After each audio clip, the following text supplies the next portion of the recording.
Hi learners, എല്ലാവർക്കും I+ training സൊല്യൂഷൻ്റെ ഒരു പുതിയ ക്ലാസ്സിലേക്ക് സ്വാഗതം.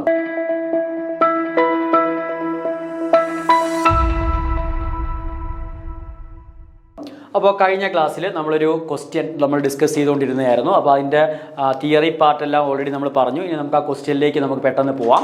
ഓക്കെ, അപ്പോൾ നമ്മൾ കഴിഞ്ഞ ക്ലാസ്സിൽ എന്തുവായിരുന്നു പറഞ്ഞത്? എക്സും വൈയും രണ്ട് റാൻഡം വേരിയബിൾസ് ആണ്. അപ്പോൾ ആ റാൻഡം വേരിയബിൾസിൻ്റെ മൊമെൻറ്റ് ജനറേറ്റിംഗ് ഫംഗ്ഷൻ്റെ ഇക്വേഷൻ നമുക്ക് തന്നിട്ടുണ്ട്. അങ്ങനെയാണെങ്കിൽ Z = x+y എന്ന് പറയുന്ന റാൻഡം വേരിയബിൾ ടേക്കൺ ചെയ്യുന്ന വാല്യൂസ് ഏതൊക്കെയെന്ന് എന്ത് ചെയ്യണം? കണ്ടുപിടിക്കണം. ഓക്കെ, അപ്പോൾ നമുക്കവിടെ ഓർത്തിരിക്കേണ്ട കാര്യം, ഒരു എക്സ് എന്ന് പറയുന്ന ഒരു റാൻഡം വേരിയബിളിൻ്റെ മൊമെൻറ്റ് ജനറേറ്റിംഗ് ഫംഗ്ഷൻ എന്ന് പറയുന്നത് എക്സ്പെക്ടേഷൻ ഓഫ് e⁻⁴ ആയിരിക്കും. ഓക്കെ, എക്സ്പെക്ടേഷൻ ഓഫ് e⁻⁴ എന്ന് വെച്ച് കഴിഞ്ഞാൽ sigma e⁻⁴ into f(x). Okay, അപ്പോൾ ഇവിടെ നമുക്ക് തന്നിരിക്കുന്ന ക്വസ്റ്റ്യൻ നമ്മളൊന്ന് നോക്കിക്കഴിഞ്ഞാൽ ആദ്യത്തെ തന്നിരിക്കുന്നത് എന്തുവാ? എക്സ്പെക്ടേഷൻ ഓഫ് e⁻⁴ എന്ന് പറയുന്നത് എന്ന് പറയുന്നത് എന്തെന്നാ പറഞ്ഞേക്കുന്നത്? ഞാൻ ഈ 1/4 ഓരോ ടേമുകൾക്ക് ഞാൻ എന്ത് ചെയ്യും? അങ്ങ് ഡിസ്ട്രിബ്യൂട്ട് ചെയ്യുക. അപ്പോൾ 1/4 into e⁻�0t plus 1/4 into e⁻1t plus 1/4 into e⁻2t plus 1/4 into e⁻3t ഇങ്ങനെ എഴുതാമല്ലോ. അതായത് നമുക്ക് ഇക്വേഷൻ അനുസരിച്ച് f(x) ഇൻറ്റു e⁻⁴ ആണ്. ഓക്കെ, അപ്പോൾ ഇവിടെ എല്ലാം മൾട്ടിപ്ലൈ ചെയ്തേക്കുന്നത് ഈ 1/4 ആയിരിക്കും അവിടുത്തെ എന്തിൻ്റെ വാല്യൂ എന്ന് പറയുന്നത്? f(x)ൻ്റെ വാല്യൂ എന്ന് പറയുന്നത്. അതായത് എക്സ് എന്ന് വെച്ചാൽ എന്തുമായിരിക്കും? ഒരു നമുക്കറിയാം എല്ലാ ഇതിൻ്റെയും പ്രോബബിലിറ്റി സെയിം ആയിട്ടുള്ള ഡിസ്ട്രിബ്യൂഷനെ നമ്മൾ വിളിക്കുന്ന പേരാണ് എന്ത്? നമ്മൾ യൂണിഫോം ഡിസ്ട്രിബ്യൂഷൻ. ഓക്കെ, അപ്പോൾ ഈ തന്നിരിക്കുന്ന എല്ലാ വാല്യൂസിൻ്റെയും പ്രോബബിലിറ്റി സെയിം ആയതുകൊണ്ട് നമുക്ക് ഈ എക്സിൻ്റെ പ്രോബബിലിറ്റി നമുക്ക് എന്താ? എക്സിൻ്റെ പ്രോബബിലിറ്റി f(x) എന്ന് പറഞ്ഞാൽ നമുക്ക് എന്തെന്ന് പറയാം? 1/4 എന്ന് പറയാം. അപ്പോൾ എക്സിന് എടുക്കാൻ പറ്റുന്ന വാല്യൂസ് ഏതൊക്കെയാണ്? എക്സിന് എടുക്കാൻ പറ്റുന്ന വാല്യൂ 0 ഉണ്ട്, 1 ഉണ്ട്, 2 ഉണ്ട് ആൻഡ് 3 ഉണ്ട്. ഓക്കെ, അപ്പോൾ എക്സ് ടേക്കൺ ചെയ്യുന്ന വാല്യൂസ് ഏതൊക്കെയെന്ന് ചോദിച്ചു കഴിഞ്ഞാൽ 0, 1, 2 ആൻഡ് 3. ഓക്കെ, അപ്പോൾ ഈ തന്നിരിക്കുന്ന ഇക്വേഷൻ അനുസരിച്ച് നമുക്ക് എക്സ് എന്ന് പറയുന്ന റാൻഡം വേരിയബിൾ എടുക്കുന്ന വാല്യൂസ് ഏതൊക്കെയെന്ന് കിട്ടി? 0, 1, 2 ആൻഡ് 3 എന്ന് കിട്ടി. ഇനി ഓരോന്നിൻ്റെയും പ്രോബബിലിറ്റി എന്ന് പറയുന്നത് 1/4 എന്ന് നമുക്ക് എന്ത് ചെയ്യാൻ പറ്റും? എഴുതാനായിട്ട് പറ്റും. കാര്യം ഇതൊരു യൂണിഫോം ഡിസ്ട്രിബ്യൂഷനാണ്. ഓക്കെ, ഇനി രണ്ടാമത്തെ ഇക്വേഷൻ നമ്മൾ നോക്കുമ്പോൾ അവിടെയും നോക്കിയേ, അവിടെയും എന്ത് തന്നെ? 1/4 തന്നെ. പക്ഷേ വൈക്ക് എടുക്കാൻ പറ്റുന്ന വാല്യൂസ് ഏതൊക്കെയാണ്? വൈക്ക് എടുക്കാൻ പറ്റുന്ന വാല്യൂസ് 0 ഉണ്ട്, 4 ഉണ്ട്, 8 ഉണ്ട്, 12 ഉണ്ട്. ഓക്കെ, അപ്പോൾ വൈക്ക് എടുക്കാൻ പറ്റുന്ന വാല്യൂസ് 0, 4, 8 ആൻഡ് 12. ഓക്കെ, അപ്പോൾ ആ തന്നിരിക്കുന്ന വാല്യൂസ് അനുസരിച്ച് നമ്മളതിനെ എക്സ്പാൻഡ് ചെയ്യുമ്പോഴാണ് നമുക്ക് ഇതായിട്ട് മാറുന്നത്. f(x) ഇൻറ്റു ഈ തന്നിരിക്കുന്ന എക്സ്പെക്ടേഷൻ ഓഫ് e⁻⁴ എന്ന് പറയുന്നത് നമുക്ക് സിഗ്മ f(x) ഇൻറ്റു എന്തെന്ന് എഴുതാം? e⁻⁴ എന്ന് എഴുതാം. അപ്പോൾ എക്സിനുള്ള ഫസ്റ്റ് വാല്യൂ കൊടുക്കുമ്പോൾ എക്സിൻ്റെ ഫസ്റ്റ് വാല്യൂ ആണ് 0. അപ്പോൾ 0 ഇൻറ്റു അല്ലെങ്കിൽ 0 അല്ല e⁻⁴t ഇൻറ്റു അതിൻ്റെ പ്രോബബിലിറ്റി 1/4 പ്ലസ് e⁻⁴t ഇൻറ്റു അതിൻ്റെ പ്രോബബിലിറ്റി 1/4. ഇങ്ങനെ എക്സ്പാൻഡ് ചെയ്തപ്പോഴാണ് നമുക്ക് എന്ത് കിട്ടിയേക്കുന്നത്? ഈ തന്നിരിക്കുന്ന ഇക്വേഷൻ കിട്ടിയേക്കുന്നത്. ഓക്കെ, അപ്പോൾ ആ റിസൾട്ട് അനുസരിച്ച് അത് വെച്ച് നമുക്ക് എന്ത് പറയാം? എക്സിന് എടുക്കാൻ പറ്റുന്ന വാല്യൂസ് 0, 1, 2, 3 എന്നും വൈക്ക് എടുക്കാൻ പറ്റുന്ന വാല്യൂസ് 0, 4, 8, 12 എന്നും പറയാമല്ലോ. നമ്മൾ കണ്ടുപിടിക്കേണ്ട Z = x+y വാല്യൂസ് അല്ലേ കണ്ടുപിടിക്കേണ്ട? Z = x+y വാല്യൂസ് എന്ന് പറയുമ്പോൾ നമുക്ക് എന്ത് കിട്ടും? Z = x+y. Okay, x+y. അപ്പോൾ 0 + 0 0, 0 + 4 4, 0 + 8 8 ആൻഡ് 0 + 12 12. ഓക്കെ, അപ്പോൾ എക്സിൻ്റെ വാല്യൂ 0 ഫിക്സ് ചെയ്തുകൊണ്ട് വൈക്ക് ഡിഫറെൻറ്റ് വാല്യൂസ് കൊടുക്കുമ്പോൾ നമുക്ക് എന്ത് കിട്ടും? 0, 4, 8, 12 എന്ന് കിട്ടും. അടുത്ത എക്സിൻ്റെ വാല്യൂ 1 ഫിക്സ് ചെയ്തുകൊണ്ട് വൈക്ക് ഡിഫറെൻറ്റ് വാല്യൂ കൊടുക്കുമ്പോൾ 1 + 0 1, 1 + 4 5, 1 + 8 9 ആൻഡ് 1 + 12 13 എന്ന് കിട്ടും. അടുത്ത എക്സിൻ്റെ വാല്യൂ 2 ഫിക്സ് ചെയ്തുകൊണ്ട് വൈക്ക് ഡിഫറെൻറ്റ് വാല്യൂ കൊടുക്കുമ്പോൾ 2 + 0 2, 2 + 4 6, 2 + 8 10 ആൻഡ് 2 + 12 14 എന്ന് കിട്ടും. ആൻഡ് ഫൈനലി എക്സിൻ്റെ വാല്യൂ 3 ഫിക്സ് ചെയ്തുകൊണ്ട് നമുക്ക് ഡിഫറെൻറ്റ് വാല്യൂസ് കൊടുക്കുമ്പോൾ 3 + 0 3 ആൻഡ് 3 + 4 7 ആൻഡ് 3 + 8 11 ആൻഡ് 3 + 12 15. ഓക്കെ, അപ്പോൾ ഇസഡിന് ടേക്കൺ ചെയ്യാൻ പറ്റുന്ന വാല്യൂസ് ഏതൊക്കെയാ?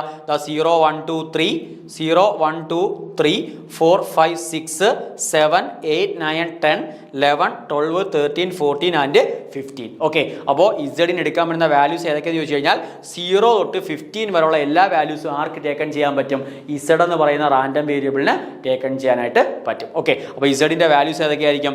0 1 2 3 എക്സെട്ര 15 ആയിരിക്കും ആരുടെ വാല്യൂസ് എന്ന് പറയുന്നത്? ഇസഡിൻ്റെ വാല്യൂസ് എന്ന് പറയുന്നത്. ഓക്കെ, അപ്പോൾ ഇതാണ് ആ ഒരു ക്വസ്റ്റ്യൻ. ക്ലിയർ ആണല്ലോ? അപ്പോൾ ഇങ്ങനെയാണ് നമ്മൾ ആ ഒരു ക്വസ്റ്റ്യൻ നമ്മൾ എന്ത് ചെയ്യേണ്ടത്. ഓക്കെ, അപ്പോൾ 4 ക്വസ്റ്റ്യൻ നമ്മൾ 2022-ലും 15-ലുമായിട്ട് ചോദിച്ചിട്ടുള്ള 4 ക്വസ്റ്റ്യൻ നമ്മൾ കംപ്ലീറ്റ് ആയിട്ടുണ്ട്. അടുത്ത ക്വസ്റ്റ്യൻ, 5ാമത്തെ question. A couple has 2 children, one of them is known to be a boy. What is the probability that they have 2 boy? Okay, അപ്പോൾ ഒരു കപ്പിളിന് 2 ചിൽഡ്രൻ ഉണ്ട്. ആ 2 ചിൽഡ്രനിൽ ഒരാൾ ബോയ് ആണെന്ന് നമുക്കറിയാം. ഓക്കെ, ഒരാൾ എന്താണെന്നറിയാം? ബോയ് ആണെന്നറിയാം. അങ്ങനെയാണ് എന്തോ കണ്ടുപിടിക്കേണ്ടത്? 2 പേരും ബോയ് ആകാനുള്ള പ്രോബിലിറ്റി എത്രയാണെന്ന് കണ്ടുപിടിക്കണം. 2 പേരും ബോയ് ആകാനുള്ള പ്രോബിലിറ്റി എത്രയാണെന്ന് കണ്ടുപിടിക്കണം. അപ്പോൾ ഈ ഒരു ക്വസ്റ്റിനകത്ത് ഒരു ചെറിയ നമുക്ക് മിസ്റ്റേക്ക് പറ്റാൻ ഉള്ള ചാൻസ് നമുക്ക് ഉണ്ട്. അപ്പോൾ ആ ഒരു മിസ്റ്റേക്ക് ഇല്ലാതെ ഈ ഒരു ക്വസ്റ്റ്യൻ എങ്ങനെ നമുക്ക് ചെയ്യാമെന്നുള്ള കാര്യം നമുക്ക് നോക്കാം. അപ്പോൾ ഈ ഒരു ക്വസ്റ്റ്യൻ വായിക്കുമ്പോൾ തന്നെ നമുക്കറിയാം ഇത് നമ്മളെ ബേസ് തിയറം വെച്ച് ചെയ്യേണ്ട ക്വസ്റ്റ്യനാണ്. ഓക്കെ, ബേസ് തിയറം വെച്ച് ചെയ്യേണ്ട ഒരു ക്വസ്റ്റ്യനാണിത്. അപ്പോൾ എന്തുവാ നമ്മളുടെ ബേസ് തിയറത്തിലേക്ക് പോകേണ്ട ആവശ്യമില്ല. നമ്മളെ കണ്ടീഷണൽ പ്രോബബിലിറ്റി വെച്ച് ചെയ്യേണ്ട ക്വസ്റ്റ്യനാണ്. ഓക്കെ, കണ്ടീഷണൽ പ്രോബബിലിറ്റി എന്ന് പറയുന്ന കൺസെപ്റ്റ് ഉപയോഗിച്ച് നമ്മൾ ചെയ്യേണ്ട ക്വസ്റ്റ്യനാണ്. അല്ലാതെ നമ്മളെ സിമ്പിൾ പ്രോബബിലിറ്റി വെച്ച് നമ്മൾ ഇത് ആൻസർ ചെയ്യുവാണെങ്കിൽ ഇതിൻ്റെ ആൻസർ എന്തുമായിരിക്കും? തെറ്റായിരിക്കും. ഓക്കെ, കാര്യം ക്വസ്റ്റ്യനകത്ത് എടുത്ത് പറയുന്നുണ്ട് A couple has 2 children, one of them is known to be boy. അപ്പോൾ ഒരു കപ്പിളിന് 2 ചിൽഡ്രൻസ് ഉണ്ട്. അതിനകത്ത് ഒരാൾ ബോയ് ആണ് എന്നുള്ള കാര്യം ഫിക്സഡാണ്. ഓക്കെ, അറ്റ്ലീസ്റ്റ് അവിടെ എന്തുണ്ട്? ഒരു ബോയ് ഉണ്ട്. ഓക്കെ, അവർക്ക് മക്കളായിട്ട് അറ്റ്ലീസ്റ്റ് ഒരു ബോയ് ഉണ്ട്. അങ്ങനെയാണെങ്കിൽ ഇനി ആ 2 പേരും എന്താകാനുള്ള പ്രോബബിലിറ്റി? 2 പേരും ബോയ് ആകാനുള്ള പ്രോബബിലിറ്റി. ഇതാണ് കണ്ടുപിടിക്കേണ്ടത്. ഓക്കെ, അപ്പോൾ നമുക്ക് തന്നിരിക്കുന്ന സാമ്പിൾ സ്പേസ് എസ് ആരായിരിക്കും?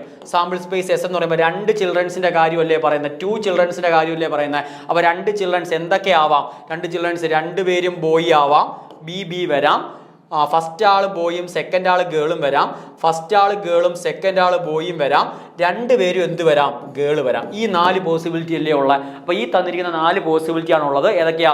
BB, BG, GB and GG. ആ 4 പോസിബിലിറ്റി ആണ് അവിടെ ഉള്ളത്. അപ്പോൾ ഇനി എന്ത് പറയുന്നുണ്ട്? One of them is a boy. അപ്പോൾ അവിടെ ഒരു ഇവന്റ് ഹാപ്പൺ ചെയ്ത് കഴിഞ്ഞു. എന്തുവാ? നമുക്ക് അവിടെ ഒരാൾ ഉറപ്പായിട്ടും അവിടെ എന്തുണ്ട്? ഒരു ബോയ് ഉണ്ട്. ഓക്കെ, അപ്പോൾ ഞാൻ എന്ന് പറയുന്ന ഇവന്റ് എടുക്കുക. എന്ന് പറയുന്ന ഇവന്റ് എന്തെടുക്കുക? One of them is a boy. Okay, അപ്പോൾ അവരുടെ മക്കളിൽ ഒരാൾ എന്തുവാന്ന് നമുക്കറിയാം? ബോയ് ആണെന്നറിയാം. Okay, one of them is a boy എന്ന് പറയുമ്പോൾ അവിടെ ഏതൊക്കെയാ possibility? One of them is a boy എന്ന് പറയുമ്പോൾ ഏതൊക്കെ പോസിബിലിറ്റി വരാം? 2 പേരും ബോയ് വരാം. വൺ ഓഫ് ദം എന്ന് പറയുമ്പോൾ ഒരാളെങ്കിലും അവിടെ എന്തായാൽ മതി? ബോയ് ആയാൽ മതി. അപ്പോൾ 2 പേരും ബോയ് ആവാം. ആദ്യത്തെ ബോയും രണ്ടാമത്തെ ഗേളും ആവാം. ആദ്യത്തെ ഗേളും രണ്ടാമത്തെ എന്തും ആവാം? ബോയ് ആവാം. അപ്പോൾ ഈക്ക് കറസ്പോണ്ടിങ് ആയിട്ട് അവിടെ എത്ര എലമെന്റ്സ് ഉണ്ട്? 3 എലമെന്റ്സ് ഉണ്ട്. ഓക്കെ, ഇനി എന്തുവാ കണ്ടുപിടിക്കേണ്ടത്? എഫ് എന്ന് വെച്ചാൽ ഇവൻ എന്തുവാ കണ്ടുപിടിക്കേണ്ടത്? 2 of them are boy. Probability that they have 2 boys. 2 പേരും ബോയ്സ് ആകാനുള്ള എന്ത് കണ്ടുപിടിക്കണം? പ്രോബബിലിറ്റി കണ്ടുപിടിക്കണം. എഫ് എന്തുവാ കണ്ടുപിടിക്കേണ്ടത്? 2 of them are boys. Okay, 2 പേരും ബോയ് ആകാനുള്ള പ്രോബബിലിറ്റി എത്രയാണെന്ന് കണ്ടുപിടിക്കണം. ഓക്കെ, അതായത് നമുക്ക് എന്തോ കണ്ടുപിടിക്കേണ്ടത്? P of F given E വേണം നമുക്ക് എന്ത് ചെയ്യാൻ? കണ്ടുപിടിക്കാൻ. ഓക്കെ, അതായത് P of F given E, അതായത് E എന്ന് പറയുന്ന ഇവന്റ് ഓൾറെഡി ഹാപ്പൺ ചെയ്തു. അതിനകത്ത് ഇനി എന്ത് ഹാപ്പൺ ചെയ്യണം? F ഹാപ്പൺ ചെയ്യണം. അതായത് നമ്മൾ എടുത്ത ആ ഒരു സാമ്പിൾ സ്പേസിനകത്ത് ഒരു കുട്ടി ഉറപ്പായിട്ടും ആരുണ്ടെന്ന് കണ്ട്, ബോയ് ഉണ്ടെന്ന് കണ്ട്, അങ്ങനെയാണെങ്കിൽ അതിനകത്ത് ഇനി 2 പേരും ബോയ് ആകാനുള്ള പ്രോബബിലിറ്റി കണ്ടുപിടിക്കണം. അതായത് P of F given E വേണം നമുക്ക് എന്ത് ചെയ്യാൻ? കണ്ടുപിടിക്കാൻ. P of F given equation നമുക്കറിയാം. P of F intersection E by P of E ആയിരിക്കും എന്തെന്ന് പറയുന്നത്? നമ്മുടെ കണ്ടീഷണൽ പ്രോബബിലിറ്റി അനുസരിച്ച് P of F given Eയുടെ ഇക്വേഷൻ എന്ന് പറയുന്നത്. അപ്പോൾ ഇനി എഫിലും ഇയിലും രണ്ടിലും കോമൺ ആയിട്ട് ആരൊക്കെയുണ്ട്? ഇതിനകത്ത് ടു ഓഫ് ദം ബോയ് എന്ന് പറയുമ്പോൾ ബി ബി മാത്രമല്ലേ ഉള്ളൂ. അപ്പോൾ എഫ് ഇൻ്റർസെക്ഷൻ ഇയിൽ കോമൺ ആയിട്ട് ആര് മാത്രമേ ഉള്ളൂ? നമ്മുടെ ബി ബി എന്ന് പറയുന്ന ഒരൊറ്റ എലമെൻറ്റ് മാത്രമേ ഉള്ളൂ. അപ്പോൾ അതിനുള്ള പ്രോബബിലിറ്റി എന്ന് പറയുന്നത് എന്തെന്ന് കിട്ടും? 1/4 എന്ന് കിട്ടും. Divide by P of E എന്ന് പറയുന്നത് ഇക്കകത്ത് കറസ്പോണ്ടിങ് 3 എലമെൻറ്റ്സ് ഉണ്ട്. അപ്പോൾ അതിനുള്ള പ്രോബബിലിറ്റി എന്ന് പറയുന്നത് 3/4 എന്ന് കിട്ടും. 4ഉം 4ഉം ക്യാൻസൽ ചെയ്ത് കളയുമ്പോൾ എന്തെന്ന് കിട്ടും? ആൻസർ 1/3 എന്ന് കിട്ടും. ഓക്കെ, 4ഉം 4ഉം ക്യാൻസൽ ചെയ്ത് കളയുമ്പോൾ ഫൈനൽ ആൻസർ എത്ര എന്ന് കിട്ടും? 1/3 എന്ന് കിട്ടും. അതായത് നമ്മളെ കറക്റ്റ് ആൻസർ എത്ര ആയിരിക്കും? 1/3 ആയിരിക്കും എന്ത് കറക്റ്റ് ആൻസർ. ഓക്കെ, അപ്പോൾ ഇവിടെ നമുക്ക് മിസ്റ്റേക്ക് വരുന്നത് എങ്ങനെയാണെന്ന് വെച്ച് കഴിഞ്ഞാൽ നമ്മളെ സാമ്പിൾ സ്പേസിനകത്ത് 1, 2, 3, 4 4 എലമെന്റ് ഉണ്ട്. ക്വസ്റ്റ്യൻ കാണുമ്പോൾ തന്നെ what is the probability that both are boys, 2 boys ഉള്ള ആര് മാത്രമേ ഉള്ളൂ? ദാ ബി ബി മാത്രമേ ഉള്ളൂ. അപ്പോൾ നമ്മൾ എന്തെന്ന് എഴുതും? 1/4 എന്ന് എഴുതും. അതായിരിക്കും ആൻസർ എന്ന് കരുതുക. 1/4 മാർക്ക് ചെയ്യും. പക്ഷേ ആൻസർ എന്തുവാ? തെറ്റാണ്. ഓക്കെ, അപ്പോൾ ഇവിടെ എന്തുവാ ചെയ്യേണ്ട? കണ്ടീഷണൽ പ്രോബിലിറ്റി എന്ന് പറയുന്ന കൺസെപ്റ്റ് ആണ് ഇവിടെ വരുന്നത്. അതാണ് നമ്മൾ ഓർത്തിരിക്കേണ്ട കാര്യം. ഓൾറെഡി ഒരു ഇവന്റ് ഹാപ്പൻ ചെയ്തു. ആ ഇവന്റിനകത്ത് എന്ത് ചെയ്യണം? ഇനി ഒരു പുതിയ ഇവന്റ് ഹാപ്പൻ ചെയ്യണം. അപ്പോൾ അതിനെ നമ്മൾ എന്തെന്ന് വിളിക്കുന്നത്? കണ്ടീഷണൽ പ്രോബിലിറ്റി എന്ന് വിളിക്കുന്നത്. അപ്പോൾ കണ്ടീഷണൽ പ്രോബിലിറ്റി വെച്ച് നമ്മൾ ചെയ്യുമ്പോൾ കറക്റ്റ് ആൻസർ എത്ര ആയിരിക്കും? 1/3 ആയിരിക്കും. അപ്പോൾ ഇതിന്റെ കറക്റ്റ് ആൻസർ ഏതായിരിക്കും? 1/3 ആയിരിക്കും എന്ത് കറക്റ്റ് ആൻസർ. ഓക്കെ, ക്ലിയർ ആണല്ലോ. അപ്പോൾ 5 ക്വസ്റ്റ്യൻ നമ്മൾ കംപ്ലീറ്റ് ആയിട്ടുണ്ട്. നെക്സ്റ്റ് 6ാമത്തെ ക്വസ്റ്റ്യനിലേക്ക് പോവാം. 6ാമത്തെ ക്വസ്റ്റ്യൻ എന്താ പറയുന്നത്? The expected value of the random variable X having the P D F തന്നിട്ടുണ്ട്. പി ഡി എഫ് എന്താ പറഞ്ഞേക്കുന്നത്? F of X equal to mod X minus 2/7 for X taken ചെയ്യുന്ന വാല്യൂസ് ഏതൊക്കെയാ? -1, 0, 1 ആൻഡ് 3. ഈ 4 വാല്യൂസ് ആണ് X എടുക്കുന്നത്. അങ്ങനെയാണ് എന്ത് കണ്ടുപിടിക്കണം? അതിൻ്റെ എക്സ്പെക്റ്റഡ് വാല്യൂസ് എത്ര എന്ന് കണ്ടുപിടിക്കണം. ഓക്കെ, അപ്പോൾ ആദ്യമേ നമ്മൾ നേരത്തെ പറഞ്ഞു നമ്മൾ എക്സ്പെക്ടേഷൻ കണ്ടുപിടിക്കാൻ ഇക്വേഷൻ എന്തുവായിരുന്നു? ഒരു റാൻഡം വേരിയബിളിൻ്റെ എക്സ്പെക്ടേഷൻ ഓഫ് എക്സ് എന്ന് പറയുന്നത് sigma X into F of X അല്ലെങ്കിൽ X into P of X. P of X എടുത്താലും എഫ് ഓഫ് എക്സ് എടുത്താലും സെയിം തന്നെ. അപ്പോൾ sigma X into F of X ആയിരിക്കും എന്തെന്ന് പറയുന്നത്? അതിൻ്റെ എക്സ്പെക്ടേഷൻ എന്ന് പറയുന്നത്. ഇത് എന്തിൻ്റെ കേസിലാണ്? ഡിസ്ക്രീറ്റ് ഫ്രീക്വൻസി ഡിസ്ട്രിബ്യൂഷൻ്റെ കേസിലാണ് ഈ ഇക്വേഷൻ അപ്ലൈ ചെയ്യേണ്ടത്. ഇനി കണ്ടിന്യൂസ് ഫ്രീക്വൻസി ഡിസ്ട്രിബ്യൂഷൻ്റെ കേസ് ആണെങ്കിൽ എക്സ്പെക്ടേഷൻ ഓഫ് എക്സ് എന്ന് പറയുന്നത് സിഗ്മ അതിൻ്റെ ഡൊമൈൻ, ആ ഡൊമൈനെ ഞാൻ ആർ എന്ന് വിളിക്കും. അപ്പോൾ ഡൊമൈൻ ആ ഡൊമൈനിൽ വേണം എന്ത് ചെയ്യാൻ? ഇൻ്റഗ്രേറ്റ് ചെയ്യാൻ X into F of X D X. Okay, അപ്പോൾ കണ്ടിന്യൂസ് ഡിസ്ട്രിബ്യൂഷൻ്റെ കേസ് ആണെങ്കിൽ നമ്മൾ ഇൻ്റഗ്രേറ്റ് ചെയ്യണം. ഡിസ്ക്രീറ്റ് ഡിസ്ട്രിബ്യൂഷൻ്റെ കേസ് ആണെങ്കിൽ നമ്മൾ എന്ത് ചെയ്യണം? സമ്മേഷൻ ചെയ്യണം. ഓക്കെ, അപ്പോൾ ഇതായിരിക്കും നമ്മുടെ എക്സ്പെക്ടേഷൻ ഇക്വേഷൻ. അപ്പോൾ ഇവിടെ നമുക്ക് എഫ് ഓഫ് എക്സും തന്നിട്ടുണ്ട്. എക്സ് എടുക്കുന്ന വാല്യൂസ് ഏതൊക്കെയെന്ന് നമുക്ക് എന്ത് ചെയ്തിട്ടുണ്ട്? പറഞ്ഞിട്ടുണ്ട്. അപ്പോൾ ഡയറക്റ്റ് നമുക്ക് സബ്സ്റ്റിറ്റ്യൂട്ട് ചെയ്ത് കൊടുത്താൽ മാത്രം മതി. അപ്പോൾ എക്സ്പെക്ടേഷൻ ഓഫ് എക്സ് എന്താണ്? Expectation of X equal to expectation X equal to X into F of X. Okay, അപ്പോൾ -1 ഇൻറ്റു എന്ത് ചെയ്യണം? F of -1 plus 0 into F of 0 plus 1 into F of 1 plus 3 into F of 3. ഇതാണ് കണ്ടുപിടിക്കേണ്ടത്. Okay, ഈ value വേണം നമുക്ക് കണ്ടുപിടിക്കാൻ. അപ്പോൾ ഓരോ വാല്യൂസ് നമ്മളവിടെ സബ്സ്റ്റിറ്റ്യൂട്ട് ചെയ്യുമ്പോൾ -1 കൊടുക്കുമ്പോൾ -1 ഇൻറ്റു എഫ് ഓഫ് -1 എന്നുള്ളത് നമുക്കിവിടെ -1 കൊടുക്കുമ്പോൾ -1, -2, -3. -3യുടെ മോഡുലസ് എടുക്കുമ്പോൾ 3 എന്ന് കിട്ടും. അപ്പോൾ 3/7. ഓക്കെ, 3/7 പ്ലസ് ഇത് 0 ആയതുകൊണ്ട് ഫുൾ ടൈം എന്തായി പോയി? 0 ആയിപ്പോയി. പ്ലസ് അടുത്ത time 1 into F of 1 into F of 1 എന്ന് പറയുമ്പോൾ എഫ് ഓഫ് 1 -2 ന്റെ മോഡുലസ് എടുക്കുമ്പോൾ 1 കിട്ടും. അപ്പോൾ 1/7. Okay, 1/7 and plus 3 into F of 3. Okay, 3 into F of 3 എന്ന് പറയുമ്പോൾ 3 ഇൻറ്റു എഫ് ഓഫ് 3 എന്ന് പറയുമ്പോൾ 3 - 2 1/7. അപ്പോൾ 1/7 എന്ന് കിട്ടും. അപ്പോൾ നമ്മൾ റീഅറേഞ്ച് ചെയ്യുമ്പോൾ നോക്കിയേ എന്ത് കിട്ടും? -3/7 പ്ലസ് 1/7 പ്ലസ് 3/7. അപ്പോൾ -3/7 പ്ലസ് 3/7 ക്യാൻസൽ ആയിപ്പോൾ ബാക്കി എന്തെന്ന് കിട്ടും? 1/7 എന്ന് കിട്ടും. അതായത് ഈ തന്നിരിക്കുന്ന റാൻഡം വേരിയബിളിന്റെ എക്സ്പെക്റ്റഡ് വാല്യൂ എത്ര ആയിരിക്കും? 1/7 ആയിരിക്കും. 1/7 ആയിരിക്കും എന്ത് കറക്റ്റ് ആൻസർ. അതായത് ആ തന്നിരിക്കുന്ന അരിത്തമെറ്റിക് മീൻ, ആ തന്നിരിക്കുന്ന ഡിസ്ട്രിബ്യൂഷൻ്റെ അരിത്തമെറ്റിക് മീനെയാണ് നമ്മൾ എന്തെന്ന് വിളിക്കുന്നത്? അതിൻ്റെ എക്സ്പെക്റ്റഡ് വാല്യൂ എന്ന് വിളിക്കുന്നത്, എക്സ്പെക്ടേഷൻ ഓഫ് എക്സ് എന്ന് വിളിക്കുന്നത്. അതായത് അരിത്തമെറ്റിക് മീൻ മ്യൂ എന്തായിരിക്കും? 1/7 ആയിരിക്കും. ഓക്കെ, 1/7 ആയിരിക്കും. ക്ലിയർ ആണല്ലോ? അപ്പോൾ അതും ഒരു റിലേറ്റീവ്ലി ഈസി ആയിട്ടുള്ളൊരു ക്വസ്റ്റ്യൻ തന്നെ. നമുക്ക് കൺസെപ്റ്റ് അറിയാമെങ്കിൽ പെട്ടെന്ന് ആൻസർ ചെയ്യാൻ പറ്റുന്ന ഒരു ക്വസ്റ്റ്യൻ തന്നെ ആയിരുന്നു അത്. ഓക്കെ,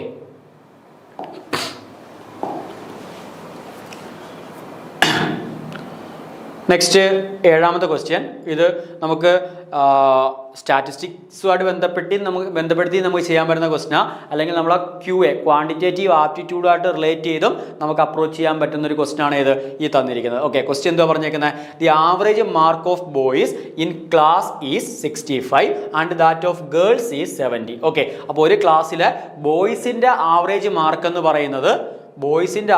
മാർക്ക് എന്ന് പറയുന്നത് എത്ര തന്നിട്ടുണ്ട്? 65 തന്നിട്ടുണ്ട്. ആൻഡ് ഗേൾസിന്റെ ആവറേജ് മാർക്ക് എന്ന് പറയുന്നത് 70 തന്നിട്ടുണ്ട്. ഓക്കെ, അപ്പോൾ എന്തോ കണ്ടുപിടിക്കേണ്ടത്? ആ രണ്ടെണ്ണത്തിനെയും കൂടെ കമ്പൈൻ ചെയ്തപ്പോൾ, ആ ക്ലാസ്സിനെ ടോട്ടലായിട്ട് എടുത്തപ്പോൾ അവരുടെ ആവറേജ് മാർക്ക് എത്രയായിട്ട് മാറി? 67 മാറി. അങ്ങനെയാണെങ്കിൽ ആ ക്ലാസ്സിലെ ബോയ്സിന്റെയും ഗേൾസിന്റെയും എന്ത് കണ്ടുപിടിക്കണം? റേഷ്യോ എത്രയാണെന്ന് കണ്ടുപിടിക്കണം. ആ ക്ലാസ്സിൽ എത്ര ബോയ്സും എത്ര ഗേൾസും ആണ് ഉള്ളതെന്നുള്ള ആ റേഷ്യോ വേണം എന്ത് ചെയ്യാൻ? കണ്ടുപിടിക്കാൻ. ഓക്കെ, തിയററ്റിക്കലി ചെയ്യുവാണെന്നുണ്ടെങ്കിൽ ഒരുപാട് സ്റ്റെപ്പ് എടുത്ത് ചെയ്യേണ്ട ഒരു ക്വസ്റ്റ്യനാണ്. പക്ഷെ നമുക്ക് അത്രയും തിയററ്റിക്കലി ചെയ്യാതെ തന്നെ സിമ്പിളായിട്ട് ഈ ക്വസ്റ്റ്യൻ നമുക്ക് എന്ത് ചെയ്യാൻ പറ്റും? ചെയ്യാനായിട്ട് പറ്റും. ഓക്കെ, അപ്പോൾ അതിനെ നമ്മൾ QAയിൽ ക്വാണ്ടിറ്റേറ്റീവ് ആപ്റ്റിറ്റ്യൂഡിൽ നമ്മൾ ഐട്രേഷൻ മെത്തേഡ് എന്നൊക്കെയാണ് പറയുന്നത്. അപ്പോൾ അതൊക്കെ ഡീറ്റെയിൽ ആയിട്ട് നമ്മൾ QAയുടെ ക്ലാസ്സുകളിൽ നിങ്ങൾക്ക് അതിൻ്റെ ക്ലാസ്സുകൾ കിട്ടുന്നതായിരിക്കും. അപ്പോൾ ഇപ്പോൾ നമ്മൾ എങ്ങനെയാണ് അതിൻ്റെ സിമ്പിളായിട്ട് ആൻസർ കിട്ടുന്നുള്ള കാര്യം നമുക്ക് നോക്കാം. അപ്പോൾ എന്തൊക്കെയാണ് പറഞ്ഞേക്കുന്നത്? ക്ലാസ്സിൽ ബോയ്സും ഉണ്ട് ഗേൾസും ഉണ്ട്. ഓക്കെ, ബോയ്സും ഉണ്ട് ഗേൾസും ഉണ്ട്. അപ്പോൾ ബോയ്സിന്റെ ആവറേജ് മാർക്ക് എന്ന് പറയുന്നത് എത്ര?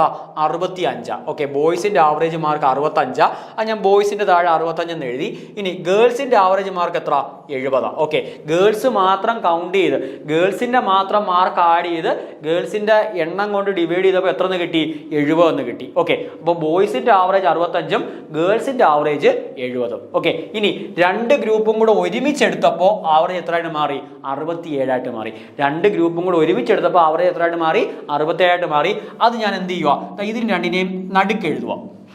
ഓക്കെ, അപ്പോൾ ഈ ഒരു ടൈപ്പ് ക്വസ്റ്റ്യൻ വന്നു കഴിഞ്ഞാൽ നമ്മൾ ഈ ഒരു അപ്രോച്ചിൽ തന്നെ ചെയ്യുവാണെന്നുണ്ടെങ്കിൽ നമുക്ക് പെട്ടെന്ന് എന്ത് ചെയ്യാൻ പറ്റും? അതിൻ്റെ ആൻസർ കണ്ടുപിടിക്കാൻ പറ്റും. അപ്പോൾ ബോയ്സിൻ്റെയും ഗേൾസിൻ്റെയും നടുക്കായിട്ട് ഞാൻ എന്ത് എഴുതി? അവിടെ കമ്പൈൻഡ് ഗ്രൂപ്പിൻ്റെ ആവറേജ് എഴുതി. ഓക്കെ, ഇനി നമ്മളെ റിസൾട്ട് പറയുന്നത് ഇത്രയേ ഉള്ളൂ. ഈ ബോയ്സിൻ്റെയും ഗേൾസിൻ്റെയും എണ്ണം എന്ന് പറയുന്നത് എന്തിന് ഈക്വൽ ആയിരിക്കും? ഈ തന്നിരിക്കുന്ന ക്രോസ് ചെയ്തിട്ടുള്ള ഡിഫറൻസിൻ്റെ റേഷ്യോയ്ക്ക് ഈക്വൽ ആയിരിക്കും. ഓക്കെ, അപ്പോൾ എന്ത് ചെയ്യണം? നമ്മൾ ഈ രീതിക്കും ഡിഫറൻസ് എടുക്കണം, ഈ രീതിക്കും ഡിഫറൻസ് എടുക്കണം. ആ ഡിഫറൻസിൻ്റെ റേഷ്യോ എന്താണോ ആ റേഷ്യോ ആയിരിക്കും എന്തെന്ന് പറയുന്നത്? നമ്മളെ ബോയ്സിൻ്റെയും ഗേൾസിൻ്റെയും റേഷ്യോ എന്ന് പറയുന്നത്. അപ്പോൾ നമുക്കൊന്ന് ചെക്ക് ചെയ്ത് നോക്കാം. 70 നിന്ന് എപ്പോഴും നെഗറ്റീവ് കിട്ടത്തക്ക രീതിക്ക് നമ്മൾ എടുക്കരുത്. വലുതിൽ നിന്ന് ചെറുത് വേണം എന്ത് ചെയ്യാൻ? സബ്സ്ട്രാക്ട് ചെയ്യാൻ. 70 നിന്ന് 67 കുറയ്ക്കുമ്പോൾ 3 കിട്ടും. 70 നിന്ന് 67 കുറയ്ക്കാൻ 3 കിട്ടും. അത് ഇങ്ങനെ എഴുതണം, ഈ ലെവലിൽ ഇങ്ങനെ എഴുതണം, ഈ രീതിക്ക് എഴുതി. ഇനി 65 നിന്ന് 67 കുറയ്ക്കരുത്, തിരിച്ച് 67 നിന്ന് 65 കുറയ്ക്കണം. 67 നിന്ന് 65 കുറയ്ക്കുമ്പോൾ എത്ര കിട്ടും? 2 കിട്ടും. ഓക്കെ, 67 നിന്ന് 65 കുറയ്ക്കുമ്പോൾ എത്ര കിട്ടും? 2 കിട്ടും. അപ്പോൾ ബോയ്സിൻ്റെയും ഗേൾസിൻ്റെയും നമ്പേഴ്സിൻ്റെ റേഷ്യോ എന്ന് പറയുന്നത് എത്ര ആയിരിക്കും? 3:2 ആയിരിക്കും. 3:2 ആയിരിക്കും. അപ്പോൾ ഏതാ കറക്റ്റ്? ഓപ്ഷൻ ഡി ആണ് എന്തെന്ന് പറയുന്നത് കറക്റ്റ് എന്ന് പറയുന്നത്. ഓക്കെ, അപ്പോൾ ബോയ്സിൻ്റെയും ഗേൾസിൻ്റെയും എണ്ണം എന്ന് പറയുന്നത് എന്തിന് ഈക്വൽ ആയിരിക്കും? 3:2 ഈക്വൽ ആയിരിക്കും. അതായത് ആ ക്ലാസ്സിൽ 3 ബോയ്സിന് എത്ര ഗേൾസ് വീതമാണുള്ളത്? 2 ഗേൾസ്. അതായത് ആ റേഷ്യോ എന്ന് പറയുന്നത് 3:2 ആയിരിക്കും. ടോട്ടൽ നമ്പർ ഓഫ് ഒന്നും കണ്ടുപിടിക്കാൻ നമുക്ക് ഇവിടെ പറ്റത്തില്ല. അതിനെപ്പറ്റി ഇവിടെ കാര്യങ്ങൾ പറയുന്നില്ല. അതിൻ്റെ റേഷ്യോ മാത്രമേ നമുക്ക് എന്ത് ചെയ്യാൻ പറ്റത്തുള്ളൂ? ഈ ഒരു രീതിക്ക് പറയാനായിട്ട് പറ്റത്തുള്ളൂ. ഓക്കെ, അപ്പോൾ കറക്റ്റ് ആൻസർ ഏതാ? 3:2. ഓക്കെ, അപ്പോൾ ഇനി നമ്മൾ ആക്ച്വൽ തിയറി അനുസരിച്ച് ഇത് എങ്ങനെയാണ് ചെയ്യുന്നുള്ള കാര്യം കൂടെ നമുക്ക് നോക്കാം. കാര്യം കിട്ടിയ ആൻസർ നമുക്ക് കറക്റ്റ് ആണോ എന്നുള്ള കാര്യം നമുക്കൊന്ന് വെരിഫൈ ചെയ്യണമല്ലോ. ഓക്കെ, അപ്പോൾ അതിനുവേണ്ടി ഞാൻ എന്ത് ചെയ്യുക? ബോയ്സിൻ്റെ എണ്ണത്തെ ഞാൻ N1 എന്നും അല്ലെങ്കിൽ N എന്നും ഗേൾസിൻ്റെ എണ്ണത്തെ ഞാൻ M എന്നും വിളിക്കുക. ഓക്കെ,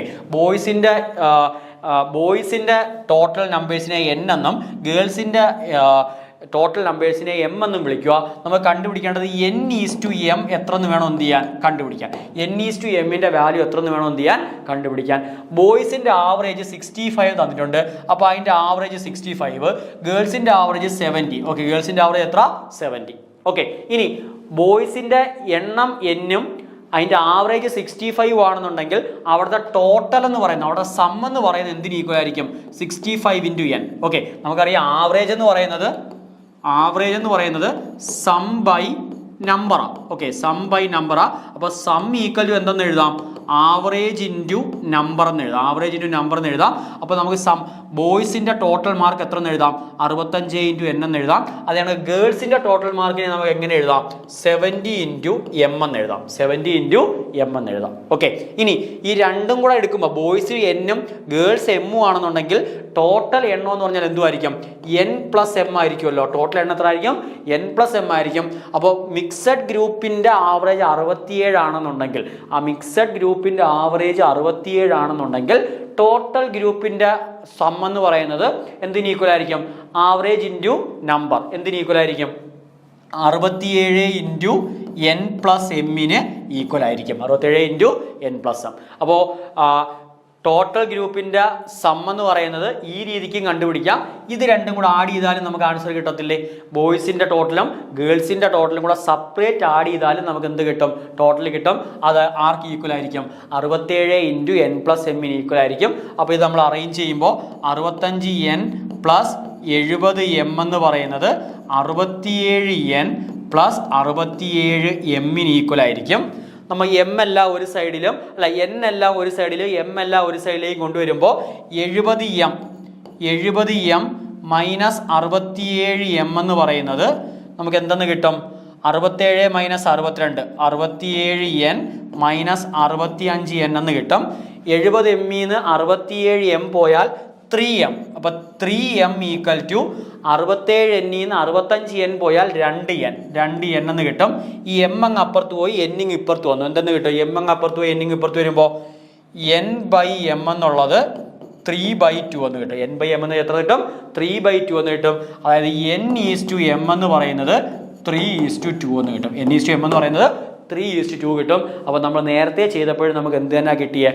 n/m എന്ന് പറഞ്ഞാൽ 3:2 തന്നെയാണല്ലോ കിട്ടിയത്. അപ്പോൾ അതിൻ്റെ ഏറ്റവും ഷോർട്ടായിട്ടുള്ള മെത്തേഡാണ് ഞാൻ പറഞ്ഞത്. അപ്പോൾ ആ രീതിക്ക് തന്നെ ക്വസ്റ്റ്യൻ എന്ത് ചെയ്യാൻ നോക്കുക? ചെയ്യാനായിട്ട് നോക്കുക. അപ്പോൾ ഇതെന്ന് പറയുമ്പോൾ നമുക്ക് ഇത്രയും കാൽക്കുലേഷൻ അവിടെ വരുന്നുണ്ട്. അപ്പോൾ നമുക്ക് ഒരുപാട് സ്റ്റെപ്പ് ഇൻക്രീസ് ചെയ്യുന്നതിന് വെച്ചാൽ അത്രയും സമയം ബാക്കിയുള്ള ക്വസ്റ്റ്യൻസ് നമുക്ക് പെട്ടെന്ന് ചെയ്യണമെന്നുണ്ടെങ്കിൽ മാക്സിമം ക്വസ്റ്റ്യൻ നമുക്ക് അറ്റൻഡ് ചെയ്യണമെന്നുണ്ടെങ്കിൽ ഓരോ ക്വസ്റ്റ്യനും മിനിമം ടൈമിനുള്ളിൽ നമുക്ക് എന്ത് ചെയ്യാൻ നോക്കണം? ചെയ്യാനായിട്ട് നോക്കണം. അപ്പോൾ ഓരോ ക്വസ്റ്റ്യൻ പഠിക്കുമ്പോൾ അതിൻ്റെ ഷോർട്ട് കട്ട് റിസൾട്ടുകൾ ഉണ്ടെങ്കിൽ ആ ഷോർട്ട് കട്ട് റിസൾട്ടുകളിൽ തന്നെ ആ ക്വസ്റ്റ്യൻ എന്ത് ചെയ്യുക? പ്രാക്ടീസ് ചെയ്യുക. ഓക്കെ, അപ്പോൾ 7 ക്വസ്റ്റ്യൻ നമ്മൾ കംപ്ലീറ്റ് ആക്കിയിട്ടുണ്ട്.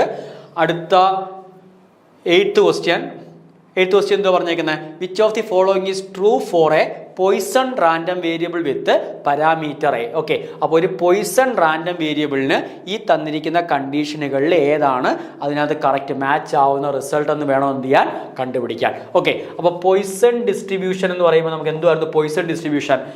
ഇവിടെ പാരാമീറ്റർ എ ആ. അപ്പോൾ നമുക്ക് സ്റ്റാൻഡേർഡ് ആയിട്ടുള്ള ടെസ്റ്റുകളിലെല്ലാം ലാംഡയാണ് ചൂസ് ചെയ്തേക്കുന്നത്. അപ്പോൾ ഇപ്പം ഞാൻ ഈ ക്വസ്റ്റ്യൻ എ വെച്ച് തന്നെ പറയുവാണ്. അപ്പോൾ ഒരു പോയിസൺ ഡിസ്ട്രിബ്യൂഷൻ്റെ പാരാമീറ്റർ എ ആണെന്നുണ്ടെങ്കിൽ അതിൻ്റെ PDF എന്ന് പറയുന്നത് f(x) equal to a⁻x e⁻−a divide by x factorial. ഇതായിരിക്കും ഒരു പോയിസൺ ഡിസ്ട്രിബ്യൂഷൻ്റെ എന്തെന്ന് പറയുന്നത്? അതിൻ്റെ PDF എന്ന് പറയുന്നത്. ഓക്കെ, നമ്മളെ നോർമലി നമ്മളെ സ്റ്റാൻഡേർഡ് ടെക്സ്റ്റുകളിലെല്ലാം λ⁻x e⁻λ by x factorial ഫോമിലാണ് അത് എക്സ്പ്രസ് ചെയ്തേക്കുന്നത്. അപ്പോൾ ഇവിടെ ക്വസ്റ്റ്യൻ നമുക്ക് പാരാമീറ്റർ എ, ഈ ലാംഡയെ നമ്മൾ വിളിക്കുന്ന പേരാണ് അതിൻ്റെ പാരാമീറ്റർ. ഓക്കെ, അപ്പോൾ ഇവിടെ നമുക്ക് പാരാമീറ്ററുടെ എ എന്ന് പറയുന്നത് കൊണ്ട് ലാംഡ വരുന്നിടത്തെല്ലാം നമുക്ക് എന്ത് കൊടുക്കാം? എ കൊടുക്കാം. അപ്പോൾ എന്തായിട്ട് മാറും PDF? a⁻x e⁻λ by x factorial. Clear ആണല്ലോ? അപ്പോൾ ഇനി നമുക്ക് വേണ്ടുന്നത് ഇനി നമ്മൾ ഓർത്തിരിക്കേണ്ട 2 റിസൾട്ടുണ്ട്. നമുക്ക് നമ്മളെ സിലബസിനകത്ത് എടുത്ത് നമുക്ക് ഡിസ്ട്രിബ്യൂഷനുകളെ പറ്റി പഠിക്കണം എന്നുള്ള കാര്യം എടുത്ത് പറയുന്നുണ്ട്. അപ്പോൾ പോയിസൺ ഡിസ്ട്രിബ്യൂഷൻ പഠിക്കുന്ന സമയത്ത് നമ്മൾ ഓർത്ത് വെച്ചേക്കേണ്ട കാര്യം, ഒരു പോയിസൺ ഡിസ്ട്രിബ്യൂഷൻ്റെ മീൻ എന്ന് പറയുന്നത് എന്തിന് ഈക്വൽ ആയിരിക്കും? അവിടുത്തെ പാരാമീറ്ററിന് ഈക്വൽ ആയിരിക്കും. അവിടുത്തെ വേരിയൻസ് എന്ന് പറഞ്ഞാലും ആർക്ക് ഈക്വൽ ആയിരിക്കും? പാരാമീറ്ററിന് ഈക്വൽ ആയിരിക്കും. മീനും വേരിയൻസും എന്തിന് ഈക്വൽ ആയിരിക്കും? അവിടുത്തെ പാരാമീറ്ററിന് ഈക്വൽ ആയിരിക്കും. അത് നമ്മൾ ഓർത്ത് വെച്ചേക്കേണ്ട കാര്യമാണ്. പോയിസൺ ഡിസ്ട്രിബ്യൂഷൻ്റെ കേസിൽ പോയിസൺ ഡിസ്ട്രിബ്യൂഷൻ്റെ മീനും വേരിയൻസും എന്തിന് ഈക്വൽ ആയിരിക്കും? അവിടുത്തെ പാരാമീറ്ററിൻ്റെ വാല്യൂവിന് ഈക്വൽ ആയിരിക്കും. ഓക്കെ, അപ്പോൾ അങ്ങനെയാണെങ്കിൽ നമുക്കിവിടെ എന്തുവാ കണ്ടുപിടിക്കേണ്ടത്? Which of the following is true for a Poisson random variable. ഒരു പോയിസൺ ഡിസ്ട്രിബ്യൂഷൻ്റെ കേസിൽ ഈ തന്നിരിക്കുന്നതിനകത്ത് ഏതാണ് എന്തെന്ന് കണ്ടുപിടിക്കണം? ട്രൂ എന്ന് കണ്ടുപിടിക്കണം. എന്തൊക്കെയാണ് പറഞ്ഞേക്കുന്നത്? എക്സ്പെക്ടേഷൻ ഓഫ് എക്സ് എന്ന് പറയുന്നത് a into expectation of x² + 1. അടുത്ത option a into expectation of x + plus one എന്ന് പറയുന്നത് എക്സ്പെക്ടേഷൻ ഓഫ് എക്സ് സ്ക്വയർ. അടുത്ത മൂന്നാമത്തത് expectation of X equal to A into expectation of X square and none of this. Okay, അപ്പോൾ അവിടെ നമുക്കൊന്ന് check ചെയ്ത് നോക്കാം. ഓക്കെ, നമ്മൾ ഇങ്ങനെ റിസൾട്ട് പഠിച്ചിട്ടുണ്ട്. വേരിയൻസ് ഓഫ് എക്സ് എന്ന് പറയുന്നത് expectation of X square minus expectation of X the whole square. Okay, ഇത് നമ്മൾ സ്റ്റാൻഡേർഡായിട്ട് നമ്മൾ അറിഞ്ഞിരിക്കേണ്ട റിസൾട്ടാണ്. വേരിയൻസ് ഓഫ് എക്സ്, ഒരു റാൻഡം വേരിയബിളിന്റെ വേരിയൻസ് എന്ന് പറയുന്നത് expectation of X square minus expectation of X the whole square. Okay, അപ്പോൾ ഇവിടെ നമുക്ക് വേരിയൻസ് എന്താണെന്നറിയാം, വേരിയൻസ് എ ആണെന്നറിയാം. അപ്പോൾ എ ഈക്വൽ ടു നമുക്ക് എങ്ങനെ എഴുതാം, expectation of X square minus expectation of എക്സിന്റെ സ്ക്വയർ. എക്സ്പെക്ടേഷൻ ഓഫ് എക്സിനെ നമ്മൾ എന്തെന്ന് വിളിക്കുന്നത്, മീൻ എന്ന് വിളിക്കുന്നത്. അപ്പോൾ ഇവിടെ എ കൊടുക്കുമ്പോൾ എ സ്ക്വയർ എന്ന് എഴുതാമല്ലോ. Expectation of X the whole square എന്തായിട്ട് മാറും, എ സ്ക്വയർ ആയിട്ട് മാറും. ഈ മൈനസ് എ സ്ക്വയർ അങ്ങ് അപ്പുറത്ത് പോകുമ്പോൾ എക്സ്പെക്ടേഷൻ ഓഫ് എക്സ് സ്ക്വയറിനെ നമുക്ക് എങ്ങനെ എഴുതാം, എ പ്ലസ് എ സ്ക്വയർ എന്ന് എഴുതാം. അപ്പോൾ അവിടെ ഞാൻ രണ്ടിടത്ത് എ കോമൺ എടുക്കുമ്പോൾ എ ഇൻറ്റു 1 പ്ലസ് എ എന്ന് എഴുതാം. എ ഇൻറ്റു 1 പ്ലസ് എ എന്ന് എഴുതാമല്ലോ. അപ്പോൾ എക്സ്പെക്ടേഷൻ ഓഫ് എക്സ് സ്ക്വയർ എന്തായിട്ട് മാറി, എ ഇൻറ്റു 1 പ്ലസ് എ ആയിട്ട് മാറി. എക്സ്പെക്ടേഷൻ ഓഫ് എക്സ് സ്ക്വയർ എന്ന് പറയുന്നത് എ ഇൻറ്റു 1 പ്ലസ് എ ആയിട്ട് മാറി. ഇനി നോക്കിയേ, നമുക്ക് ഈ തന്നിരിക്കുന്നതൊന്ന് ആലോചിച്ച് നോക്കിയേ. ഈ തന്നിരിക്കുന്നതിനെ നമുക്ക് എന്തെന്ന് എഴുതാം, A into expectation of X plus വണ്ണിനെ അതിന് മുമ്പ് എക്സ്പെക്ടേഷൻ ഓഫ് എക്സ് പ്ലസ് വൈയെ നമുക്ക് രണ്ടായിട്ട് സ്പ്ലിറ്റ് ചെയ്യാം. Expectation of X plus expectation of Y എന്ന് രണ്ടായിട്ട് നമുക്ക് എന്ത് ചെയ്യാൻ പറ്റും, സ്പ്ലിറ്റ് ചെയ്യാൻ പറ്റും. ഓക്കെ, അപ്പോൾ ആ റിസൾട്ട് അനുസരിച്ച് നമുക്ക് ഈ തന്നിരിക്കുന്നതിന് നമുക്ക് എങ്ങനെ സ്പ്ലിറ്റ് ചെയ്യാം, A into expectation of X plus expectation of 1 എന്ന് സ്പ്ലിറ്റ് ചെയ്യാൻ പറ്റും. എക്സ്പെക്ടേഷൻ ഓഫ് 1 എന്ന് സ്പ്ലിറ്റ് ചെയ്യാൻ പറ്റും. ഇനി ഒരു കോൺസ്റ്റന്റിന്റെ എക്സ്പെക്ടേഷൻ എന്ത് തന്നെ ആയിരിക്കും, ആ കോൺസ്റ്റന്റ് വാല്യൂ തന്നെ ആയിരിക്കും. ദെയർഫോർ 1ന്റെ എക്സ്പെക്ടേഷൻ ആര് തന്നെ ആയിരിക്കും, 1 തന്നെ ആയിരിക്കും. ഇനി എക്സ്പെക്ടേഷൻ ഓഫ് എക്സ് എന്ന് വെച്ചാൽ എത്ര, എക്സ്പെക്ടേഷൻ ഓഫ് എക്സ് എന്ന് പറയുന്നത് അതിന്റെ എന്തിന് ഈക്വൽ ആയിരിക്കും, മീനിന് ഈക്വൽ ആയിരിക്കും. അപ്പോൾ ഇവിടെ നമ്മൾ ഇക്വേഷൻ വരെ എന്ത് കൊടുക്കാം, എ ഇൻറ്റു എ പ്ലസ് 1 എന്ന് കൊടുക്കാം. അപ്പോൾ എ ഇൻറ്റു എ പ്ലസ് 1 എന്നല്ലേ നമുക്ക് ഈ കിട്ടിയേക്കുന്നതും. അപ്പോൾ എക്സ്പെക്ടേഷൻ ഓഫ് എക്സ് സ്ക്വയർ എന്ന് പറയുന്നത് ആർക്ക് ഈക്വൽ ആയിരിക്കും, A into expectation of X plus 1ന് ഈക്വൽ ആയിരിക്കും. ഓക്കെ, അപ്പോൾ ആ തന്നിരിക്കുന്ന കണ്ടീഷൻസിൽ നമുക്ക് ഡിറൈവ് ചെയ്തെടുക്കാൻ പറ്റുന്ന റിസൾട്ട് എന്തുവാ, എക്സ്പെക്ടേഷൻ ഓഫ് എക്സ് സ്ക്വയർ എന്ന് പറയുന്നത് A into expectation of X plus 1ന് ഈക്വൽ ആയിരിക്കും. ആരുടെ കേസിൽ, ഒരു പോയിസൺ ഡിസ്ട്രിബ്യൂഷൻ്റെ കേസിൽ. അപ്പോൾ പോയിസൺ ഡിസ്ട്രിബ്യൂഷൻ നമ്മൾ നല്ല രീതിയിൽ പഠിക്കേണ്ട റിസൾട്ടാണ്. അപ്പോൾ